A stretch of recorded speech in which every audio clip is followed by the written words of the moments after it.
So last year, I bought these little cages to protect the plants in the garden from rabbits and critters. They worked out. It was like $45, $46 last year for 12 of them. You got to tie wrap them together, bend them, and all of that.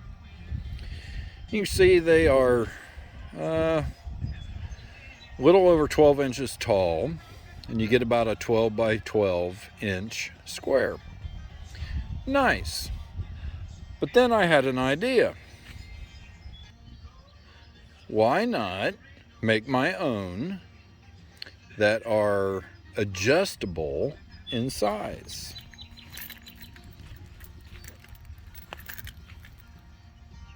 So I set out on a mission.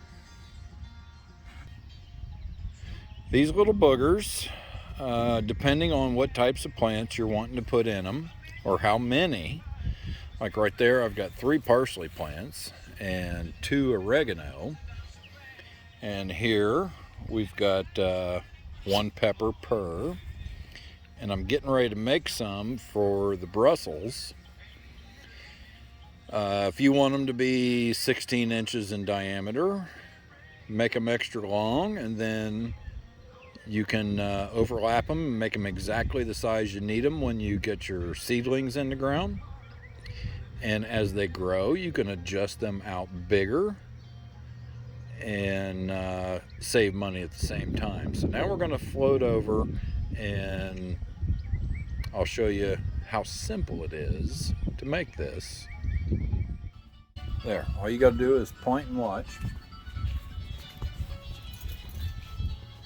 So we've got a 100-foot roll right here of 2 foot tall, 1 inch spacing mesh from Tractor Supply.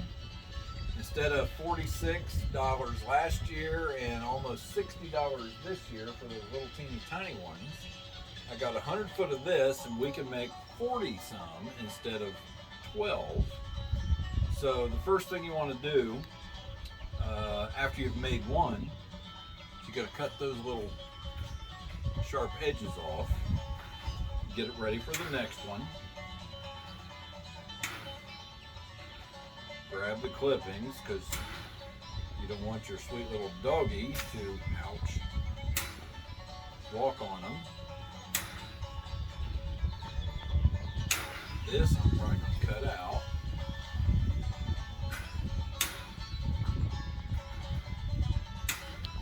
This is the time consuming part. But you only have to do this once. Once you get it built, life's good.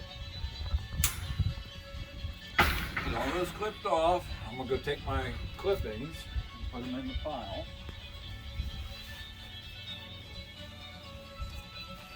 And then,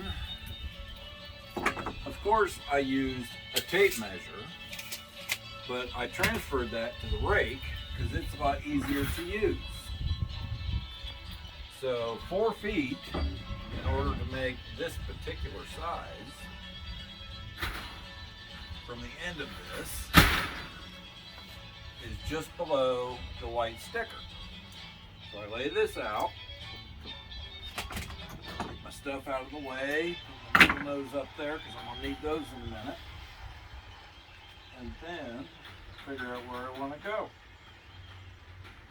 Make the first couple clips. Slide that off to the side. And then you want to come down here, honey. I've been clipping about 5 rows before I switch the opposite side there, leaving a long tab right here so we can make the opposite side there, leaving a long tab right here so we can make our hook when this is all done. And then I just go right across, clipping them tight up to that row. And when I get to about the 5th row from the end on the other side, we're going to swap again.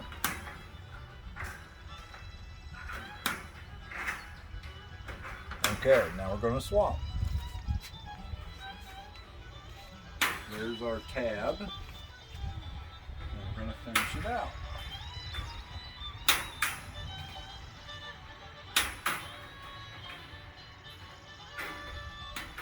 One more to go. Here we break it loose. Now, this is when you need your needle nose. You want to come up close. We have one here and one here. You're just going to grab the end and you're going to curl it like that. And do that to the other side. And that is going to give you your fastening. And then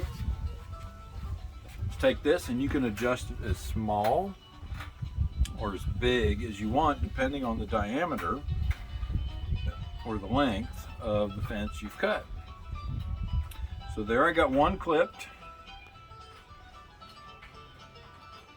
I got them both clipped.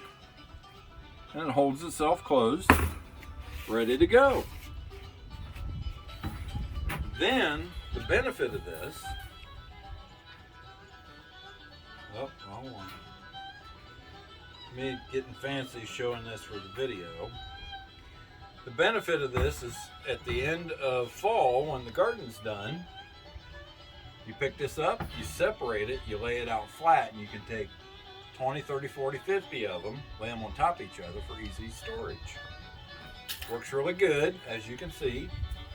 And this is a 100-foot roll, 80 bucks, as opposed to all the pre-made ones that are half as tall and much less sturdy for, I'll just say, a bigger price overall. TaskLicker, trying to help you all out. See you later. You can hit stop.